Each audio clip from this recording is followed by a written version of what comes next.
서비스업 종사자입니다. 요즘 회사 다니기 너무 힘드네요.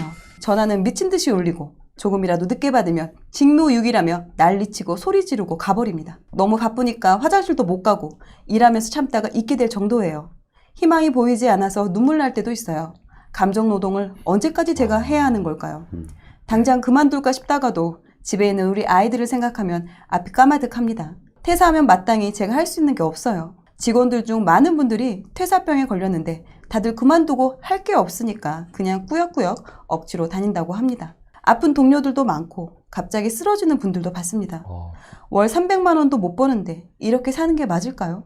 저에게 희망을 주세요 라는 사연을 보내주셨어요. 민원 처리를 하시는 업무를 좀 하고 계시는 것 같아요. 그래서 지금 그게 너무 힘들다 보니까, 그렇다고 어떠한 또 대안이 있는 게 아니다 보니까 어떻게 하면 좀 그래도 잘 이겨낼 수 있을까? 이런 스토리를 좀 올리신 것 같아요. 이 사연 보면서 옛날에 제가 회사 신입사원도 생각이 나더라고요. 너만이 그거 하시잖아요. 성남에서 살다가 회사 입사해서 양양으로 간 거예요. 수금 하셨잖아요. 네, 양양으로 이제 미스고객 돈을 받는 일을 했는데, 저도 그때 27살밖에 안 됐었거든요. 한 분이 전화를 하셔가지고 저한테 엄청 힘든데. 너네 회사 거기에 있지? 그래서 너 가서 칼로 찔러버리겠다고.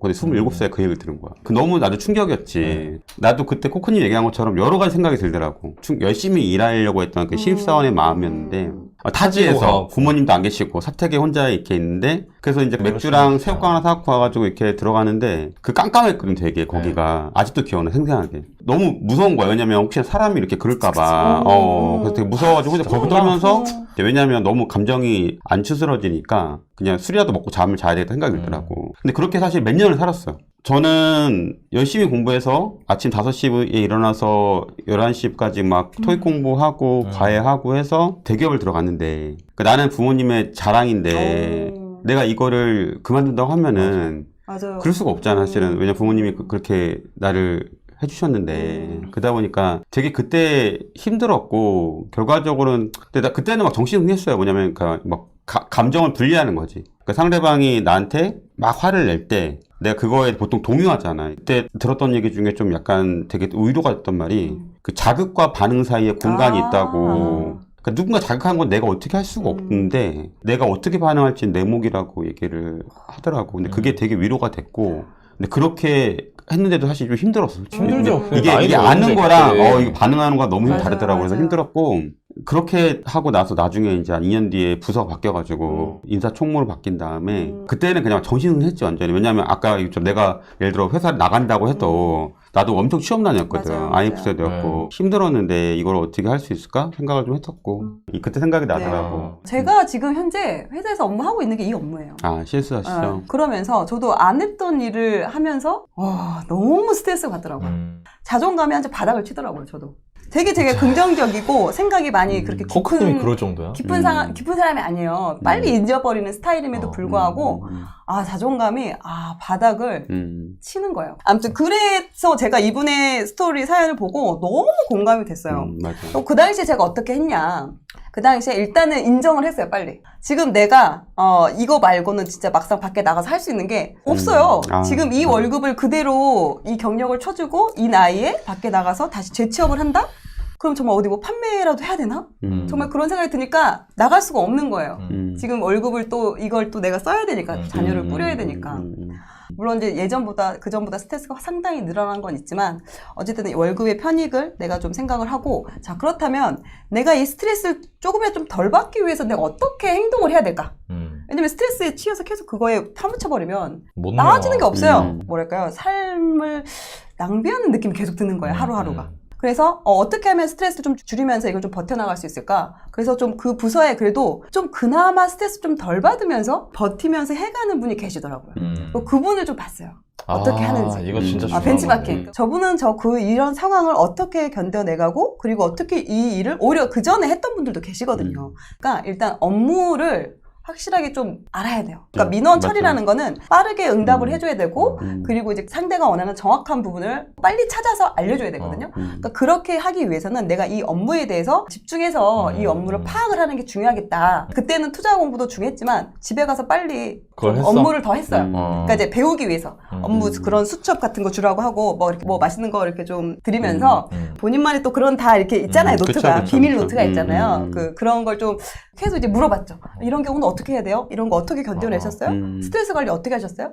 이렇게 물어보는데 어떻게 해야 되죠? 이렇게 계속 물어보고 업무가 조금은 숙달이 되었어요. 조금 나아지면서 그러면서도 내가 이 일을 평생은 못 하겠는 거예요. 그래서 계속 다른 부서로 발령이 날 수 있는 방법이 없을까? 그런 부분도 계속 이제 좀 눈여겨보고 중간에 이제 그렇게 부서 지원을 받는 경우가 있어요. 근데 그것도 나랑 맞아야 가는 거고 남직원을 뽑는데 여직원이 갈 수도 없는 부분도 있고 그러니까 그거를 놓지 않고 그것도 이제 계속 이제 봤어요. 그러니까 업무도 배우면서 그 부분도 좀 신경을 썼고 그리고 당시에 제가 투자 공부를 하고 있었잖아요. 다 같이 하니까 얼마나 힘들어요. 근데도 어떻게 보면 지금 내 일이 너무 힘들고 빨리 좀 이거를 내가 오랫동안 하기 싫으니까 투자에 좀 더 집중하게 되고 투자를 더 열심히 해야겠다라는 원동력? 그게 되더라고요. 불꽃 임장할 거예요. 와, 내가 진짜 이게 지금 이제는 노후 대비가 아니야. 내 생존을 위해서 내가 빨리 여기서 그리고 좀 벗어나려면 나가서 돌아다니면 스트레스 풀려. 운동도 그치. 되고 하니까. 그러면서 또 체력 관리도 하셔야 돼요. 음. 왜냐면 심리적으로 너무 힘들면 더 짜증도 더 많이 나고 이러기 때문에 좋은 거 있으면 나부터 먹고 영양제도 남편, 자식보다 나부터 먼저 먹는 그런 습관을 들여서 역시 본인을 사랑해. 그래야 내가 어. 컨디션이 좋아야 남편한테도 짜증 안 내고 아이한테도 화를 안 내니까 그렇게 진행을 하면서 투자에 집중을 더 몰입을 했고 그러면서 그렇게 맞아. 지내오고 여전히 스트레스가 있긴 하지만 그래도 초반보다는 많이 아. 좋아졌다. 그러니까 아무래도 좀 이런 방법을 좀 알려드리고 싶네요. 알려드리고 싶었어요. 그래서 여러 가지 사실 이게 코코님처럼 또 투자 공부가 되게 도움이 됐어요. 왜냐면 이제 회사 일에 대해서 좀 스트레스가 많으니까 맞아. 이거는 내가 그냥 하면서가 좀 재밌고 또 수익도 나고 하니까 좀 그런 부분이 있었고 다른 대안이 없으니까 억지로 꾸역꾸역 다닌다는 이 얘기가 그게 너무 마음 아파. 너무 아프고 사실 제가 항상 그 수강생들한테 그러거든. 돈 벌어보라고. 코코님들은 그럴 거야. 옛날보단 지금이 좀 마음이 편하지 않아요? 어우, 비교 안 되죠. 그러니까요. 그러니까 왜냐면 내가 그걸 퇴사를 선택할 수 있을 때는 네, 맞아요. 내가 경제로 독립하는 거고 확실히 여유도, 마음의 여유도 생기고. 그게 이제 어떻게 보면 내가 내 삶을 설명할 수 있는 단계가 된 거거든. 맞아요. 이게 되게 중요한 것 같아요. 경제적 자립하는 게 되게 중요한 거고. 좀 요새 파이어족이나 관심이 좀 많잖아요. 이런 부분 조금 해서 독립을 하면 또 사실은 이게 근데 보이시겠죠. 너무 힘든 일인 건 아니니까 내가 뭐라고 말하기 되게 맞아. 어려운 것 같아. 참으세요 이런 말 사실 안 당한 사람 진짜 맞아, 몰라. 맞아. 이게 더 안 몰라요. 당한 사람은 아까 코코님이 얘기했던 그런 CS 이런 부분도 안 당한 사람은 몰라. 근데 이 밥벌이 때문에 참 어쩔 수 없이 해야 되는 것 자체가 그게 너무 더 힘든 거죠. 그러니까 그거 내가 선택할 수 있으면 괜찮은데. 네. 그 얼마 전에 제가 그 일이 있었거든요. 제가 물건을 하나 샀어요. 물건이 약간 잘못됐어. 교환을 하려고 하는데 전화를 할 시간이 없는 거예요, 제가. 그래서 거기 보니까 1대1 상담 이런 게 있더라고요. 하여튼 쓰기 복잡해서 저 혹시 시간이 될 때 이 번호로 전화 좀 주시겠어요? 제가 이렇게 남겼어요. 그래서 전화가 왔어요. 전화 왔는데 그 목소리가 어려요. 근데 제가 불만하고 자기한테 뭐라고 할까봐 너무너무 긴장하고 있는 게 느껴지는 거야. 목소리가 다 느껴져. 그 내가 너무 발발발 떨어. 내가 그래갖고 전화를 딱 받고 나서 맨 처음에 했던 말이 이거 상담사님한테 그러려고 하는 거 아니고 제가 이거를 물건 교환하고 싶은데 이거 이런 것도 교환이 되는지 물어보고 싶다고. 그리고 그거를 제가 어떻게 확인할 수 있나요? 이렇게 물어봤어요. 그러니까 그분이 막 허겁지겁 해가지고 설명을 해주고 전화를 딱 끊었는데 제가 딱 생각이 들었던 게 이 친구는 얼마나 힘들까 지금. 일을 하면서 저같이 사람을 대하는 게 어떻게 보면 잘 대해주는 것도 아닌데도 얼마나 안도할까 지금. 그렇지. 그런 마음이 느껴지니까 되게 좀 마음 아프고 속상하고 저는 뭐 방법은 두 분이 얘기를 해주셔가지고 그냥 저희가 그런 거 할 때 그 상담원분들이나 이런 분들한테 좀 모질게 말 안 했으면 좋겠어요. 잘해줘야 맞아요, 돼요. 맞아요, 네. 맞아요. 사실은 네. 얼마나 친절하게 대해줘. 엄청 친절해요, 진짜. 왜냐면 그분들 교육을 잘 받기 때문에 네, 엄청 맞아요. 친절하게 해주잖아. 근데 사실은 이렇게 오는 말이 고우니까 그러니까. 또 곱게 또 해주는 네, 게 맞지. 그리고 여러분 그렇게 하잖아요? 그러면 나도 기분이 좋습니다. 맞아요. 여러분들 화내면은 기분 좋아질 것 같아요. 본인한테 더 나빠진 거야. 기분 안 좋아요. 화내고 나서도 기분 하나도 안 좋아요. 맞아요. 네. 저희도 이렇게 상대방이 저희한테 막 욕하고 그럴 때 있어요. 끊고요. 우리끼리 또 욕해요. 그러니까. 그러니까 그냥 상처 주면 그거 다 돌아오니까 맞아요.